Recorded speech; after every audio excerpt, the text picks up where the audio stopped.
in the hearts of men. The Shadow knows.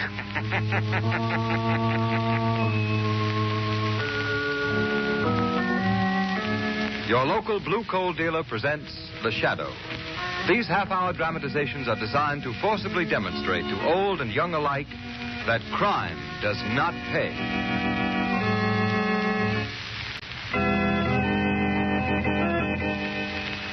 The Shadow, mysterious character who aids those in distress and helps the forces of law and order, is in reality Lamont Cranston, wealthy young man about town.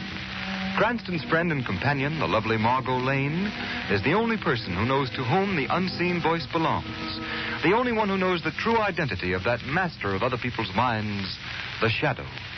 Today's story, Hypnotic Death. Herbert, why did you bring me to this doctor's office?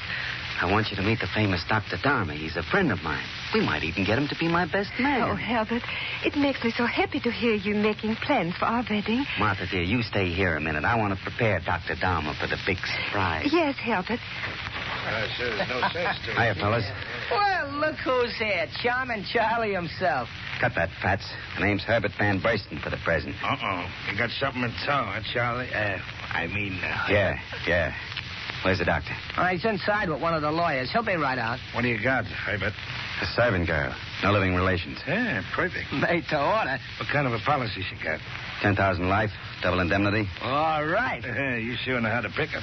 You don't do so bad yourself. Hey, here's the doc now. Hello, Dr. Dharma. Well, Herbert, we've been waiting for you. You know Lawyer Munson? Yeah, Where's the girl? in the waiting room. Good. Have you her policy? Yeah, right here. There you are. Look it over, Munson. See that everything is in order. Sure, let me have it. Usual form. No inserts. Double indemnity for death. Beneficiary, Herbert Van Bursten.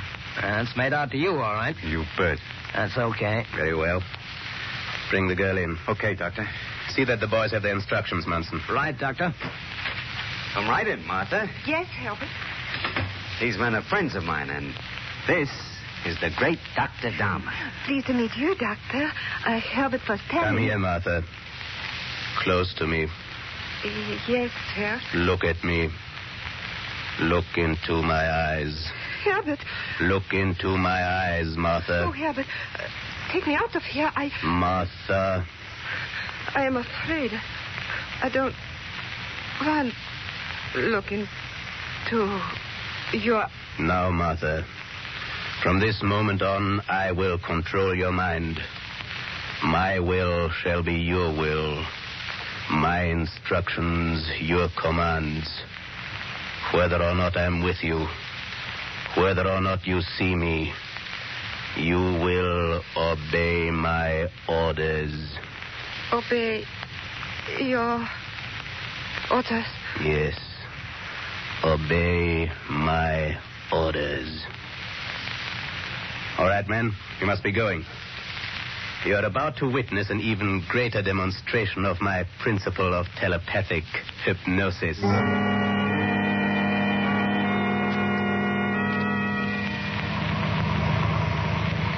The car with Herbert and the girls just pulling over to the curb, Dr. Dharma. Where are the boys? See, they're standing on the corner. Herbert's getting out of the car. Very well. Stop the car. Oh, this far away, Doctor? Distance in no way affects my powers. I must close my eyes and concentrate. Keep me informed of the results, Munson. Right. Say, a girl stepped out of the car. Yes. Now to test my theory of telepathic hypnosis. Martha, move close to the curb. She's doing it, Doctor. She's there. Stop, Martha. Wait for my orders. She's standing at the curb. Is there a car coming, Munson? Yes, there's one coming down the street at a fast clip. How far from the girl? How about 200 feet? Yes. 150 now. Yes. 100. Uh-huh. 50. And now, Martha. 25. Walk, Martha. Walk. 10. She's...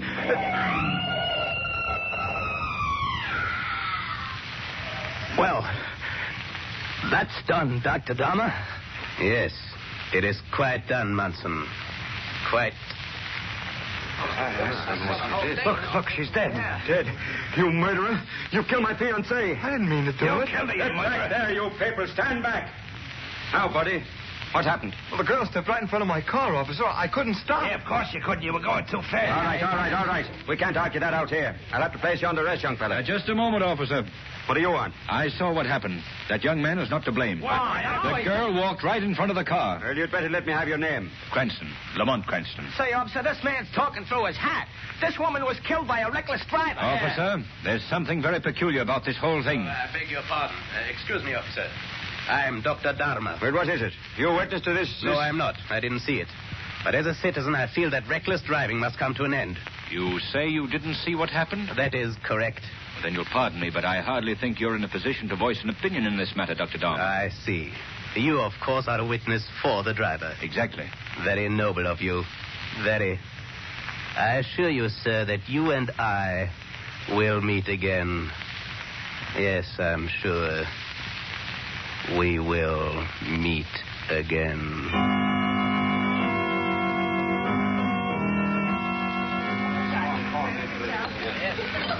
Lamont, you've hardly touched your dinner. Are you ill?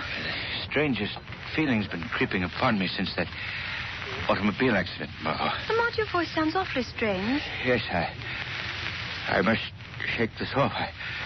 I must. Perhaps some more coffee would help, Lamont. Lamont, why are you staring so? You and I will meet again. What are you saying? Yes. I'm sure we will meet. You dropped the cup. What is the matter? We Wait, there's somebody help, please. What happened? What is I don't know. He just simply toppled over. Some terrible thing has come over him.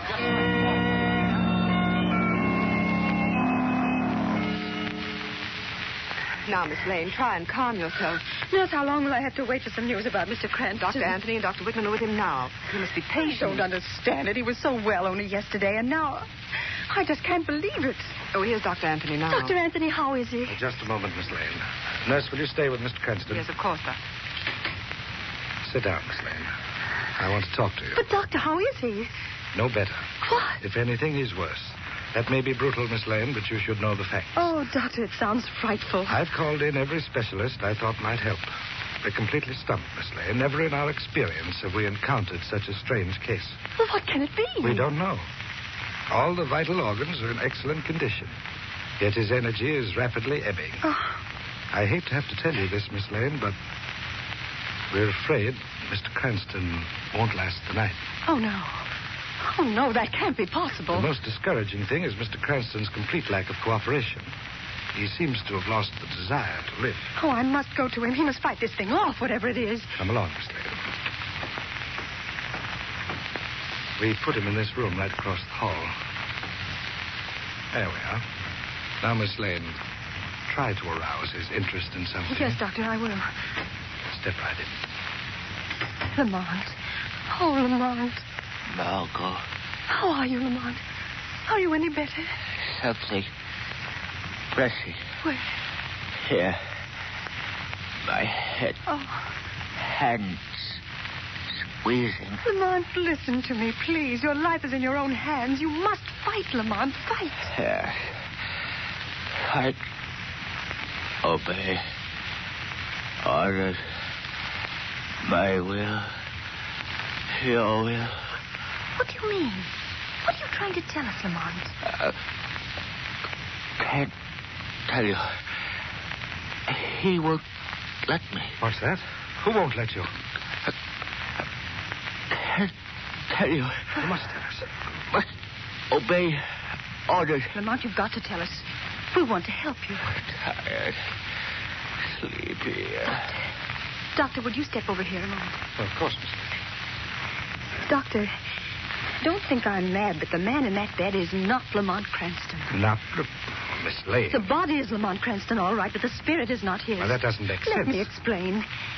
Isn't it true that when a person suffers from a psychosis, they mutter of things and experiences of the past?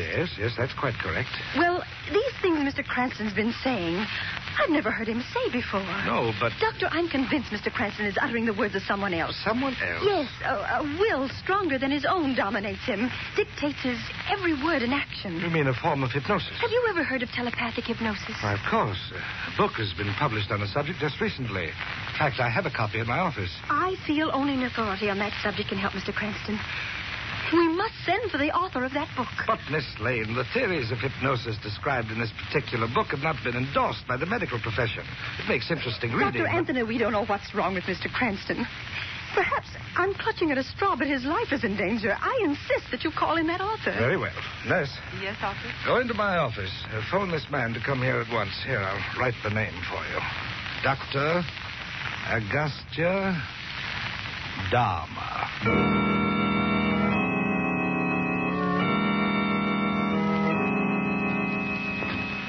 Yes, nurse, what is it? Dr. Dahman's here. Oh, thank heavens. How do you do, Dr. Dharma? I'm Dr. Anthony. Pleasure. This is Miss Lane, a friend of the patient. I'm honored, Miss Lane. Oh, it's good of you to come, Doctor. I hope you can help Mr. Cranston. I shall do everything in my power. I suppose you've come in contact with similar cases. Frequently, Miss Lane.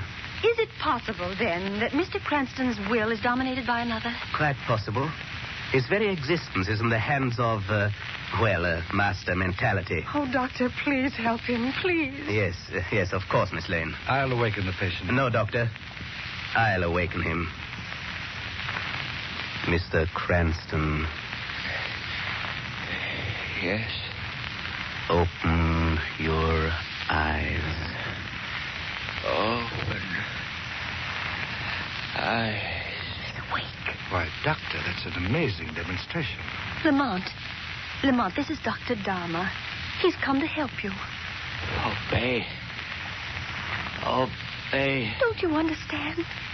Why do you stare like that, Lamont? Dr. Anthony, Dr. Dharma, that's the same expression he had on his face just before he collapsed in the restaurant. He seems frightened. Dr. Dharma, do you... Miss Lane, Dr. Anthony, I think it best that you leave me alone with the patient. Of course, Doctor. It's a little cool in this room. Would you mind closing that window behind you, Doctor? The window? Window? Of course, I'll take care of it. Now, if you please. Certainly, Doctor. We'll leave at once.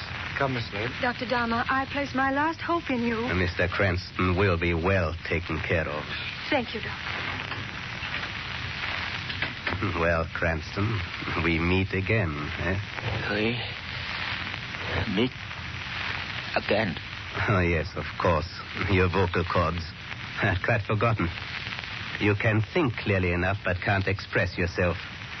Well, I shall lessen the pressure a bit for the moment so that you and I can have a little tete-a-tete, eh? You may talk, Cranston. You may talk. You murderer? You fiend? Rather a spectacular beginning for a tete-a-tete. There may be a spectacular end to it, too, Dr. Dharma. There's a limit to your control. The facts dispute you, Mr. Cranston. You are helpless. You can speak no louder or no longer than I choose to permit. You've grown rich by murder and fraud. But in some way, I'm going to put an end to you. Come now, Cranston. Your slight respite is over. I return you to the condition that baffles science and destroys you. My will is your will. My orders, your command. Obey. Obey.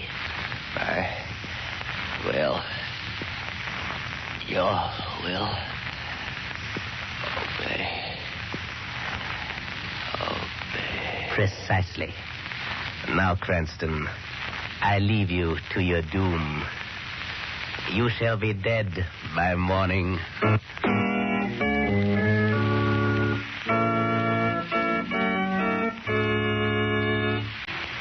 Is Mr. Cranston any better, Dr. Anthony? Sorry, Miss Lane.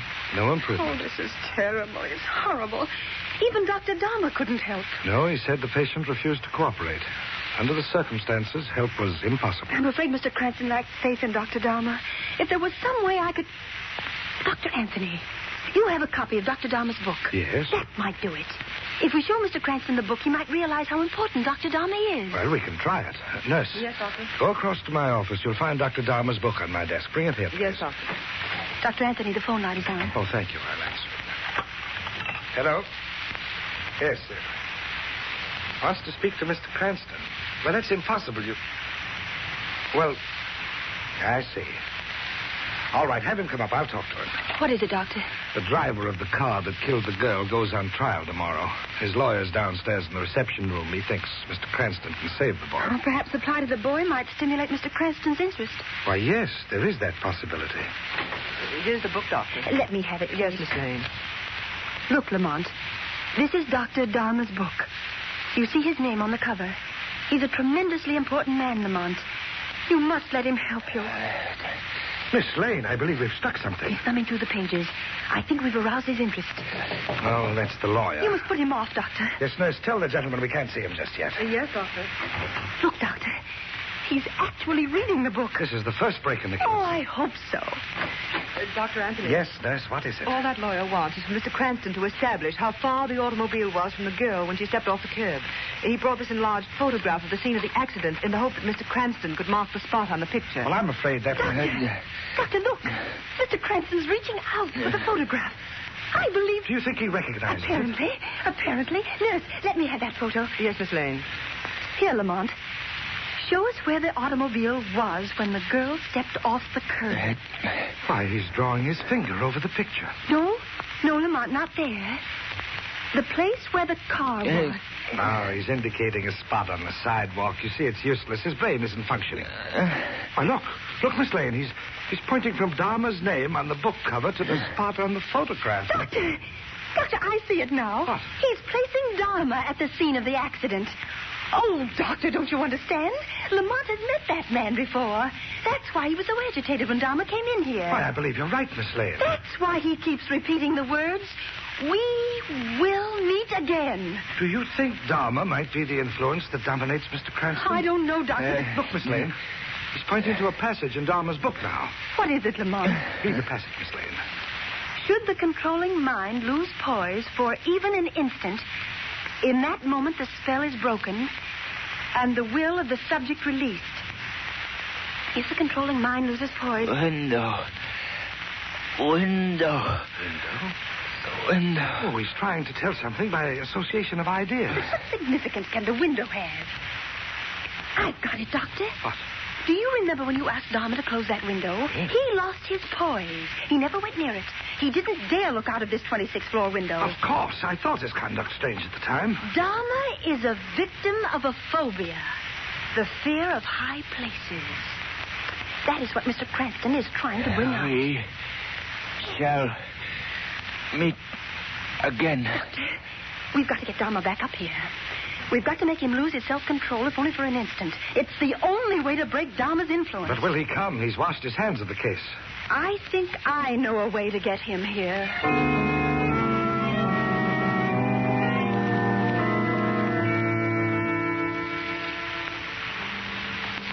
Get the chairs out there on the terrace, nurse. Yes, Miss Lane. Dr. Anthony, I think we'd better move Mr. Cranston's bed a little closer to the edge. Yes, hurry, Miss Lane.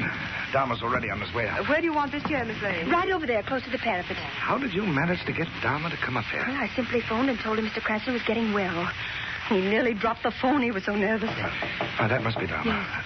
Now, look, I'll go through the next room and leave you and Mr. Cranston alone with him. Yeah. Nurse, you show Dr. Dahmer in, and you can go. Thank you, Doctor. Good luck, Miss Lane. I certainly hope this works Oh, I out. hope so, Doctor. Hurry. Good luck. Lamont, watch him. Watch Dahmer every second. This is our only chance to beat him. Oh, Dr. Dahmer, I'm glad to see you. How do you do? I, too, am glad. Isn't this rather unwise, having Mr. Cranston out here? It's quite windy at this height. Mr. Cranston requested it. Requested it? Mr. Cranston did? Yes, won't you sit down, Doctor? Here's a chair, right over here. Yes, pardon me, Miss Lane, but I'm pressed for time. I must examine Mr. Cranston alone. Do you mind? Not at all, Doctor. I'll lead... Oh! Miss Lane, look out. I tripped. How awkward. You nearly fell over the edge. Oh, did I frighten you, Doctor? Oh, come away from there. I'm sorry. I'll leave you now with your patient. Yes, Miss Lane, look. Mr. Cranston's gone. What was that? Should the controlling mind lose poise for even an instant. Thanks for the tip, Doctor. Miss Lane's fake stumbled at the trick.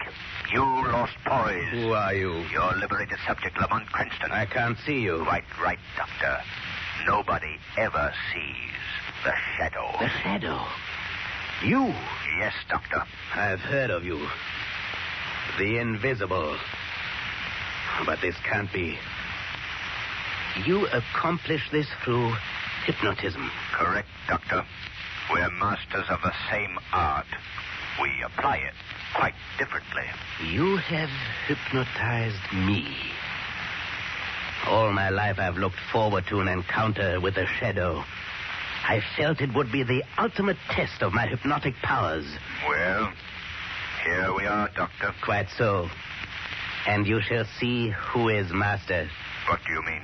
I lost control over your will, but only for the moment. You're a fool if you think you can best me. I have just to touch you, and you will again be helpless. If you can touch me. You have made one mistake, a fatal one. Mistake? Your selection of an arena was thoughtless. This terrace is small. You'll have to pass me to get away. I warn you, Dahmer. This may mean your doom. I know where you are now. There. I'll... Oh! You've lost the first move. You can't touch me, Dahmer. It's useless to try. Your wisest course is to surrender and settle with the law. Never. Ah, you moved that chair. You're in the corner near the wicker fence. Now we'll see whether you can... Get back from the edge.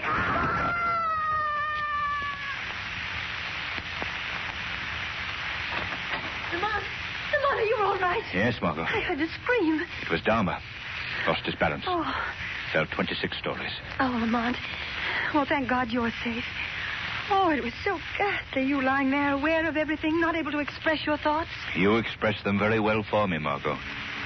If it were not for you, this would be my hour of doom instead of Dahmer's. He had an amazing mind, Margot. But like so many brilliant minds, it was bent in the wrong direction. Men like Dahmer would be a boon to mankind if they used their talents constructively.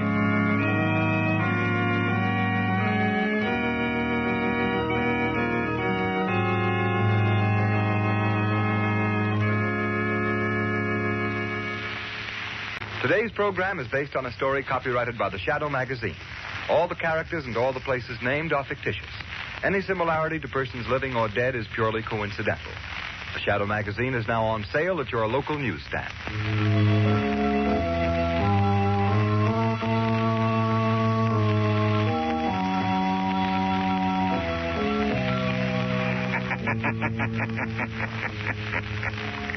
The weed of crime bears bitter fruit. Crime does not pay. The shadow knows.